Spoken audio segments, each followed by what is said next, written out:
Baseball season is now a week old, but it looks like somebody forgot to tell the hitters.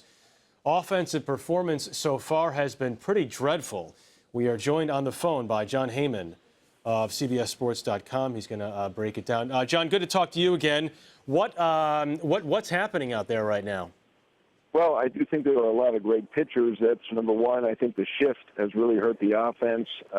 Certainly the big left-handed hitters are hitting for much lower batting averages. That's an issue. And I think there's a little bit of an overemphasis on the home run. Too many guys swinging for the fence. But I do think there are a lot of great pitchers right now. We are in the era of the pitcher. We are only a week in. We should mention that, although these are sort of trend lines that have been going on for a couple seasons now, Jon. Average batting average through the first week is 241. ERA, average ERA for pitchers is at 3.70, which would be a pretty good season for most pitchers. A lot of this is, you mentioned the shift. It's also velocity, no? Yeah, I think the pitchers are throwing harder. I don't think there's any question about that. That may be leading to the injuries for the pitchers, but it's leading to more outs for the hitters. And, there are just a lot of guys who are averaging 94 miles an hour and above. Didn't used to be that many. It used to be one a staff throwing 94, 95. Now there's 4 and 5 a staff. Many times almost an entire bullpen core will throw 90, 94 and above. So it certainly is a great era for pitching.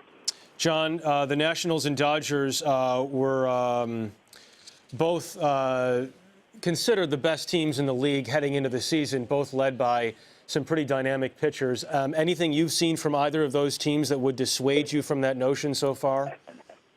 Well, yeah, those are the favorites, no question about it. Those two teams have great pitching, and the Dodgers obviously have Kershaw, the best pitcher in baseball, followed by Greinke. Obviously, they don't have Ryu right now; he's out, so that hurts them. Missing him is a negative. They've also missing their closer, Kenley Jansen, who is the star of their bullpen. So that's hurt them. I think Washington has had some injuries as well. Jason Worth now just finally back. Rendon still out, Span still out, and they kind of a sloppy spring training. They kick the ball around a lot.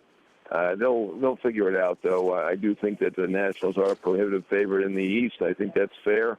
I think the Dodgers are a favorite in the West. Not sure if quite as prohibitive as the Nationals are in the East, but I do like the Dodger team. You should like a team with a $270 million payroll. Yeah. Jon, any surprise team you're keeping an eye on?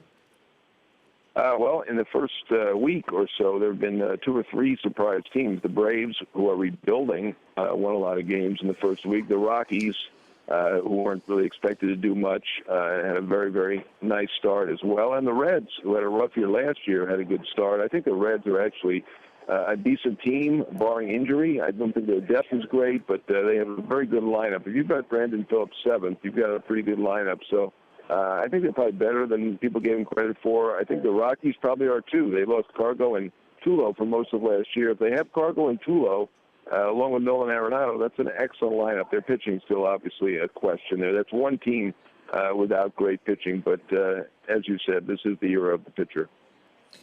Jon, Alex Rodriguez has gotten cheers at Yankee Stadium, and right now he's the Yankees' best hitter. Does that continue? I'm not sure. He is an incredible talent. There's no question about it. You wonder how he would have done without the steroids. He might have done pretty well. It's an amazing athlete, amazing baseball player, 39 and a half, missed a year. Obviously got a lot to overcome, you'd think, but I was there right away in spring training, and he looked like their best hitter. So I'm not shocked by the start. I can't swear that it'll last. Obviously, they've got some other pretty good hitters. I think Teixeira will bounce back and have a better year this year than he had last year. Ellsbury, still obviously a good hitter. I think Beltran appears to be in better shape than he was last year. I think he'll have a better year, but right now, I think A-Rod is their best hitter at the moment. I believe he is in terms of OPS and other metrics. Jon Heyman, I know it's a very busy time for you, and you're at yet another airport, so I'll let you go, but appreciate it, Jon. Good talking to you.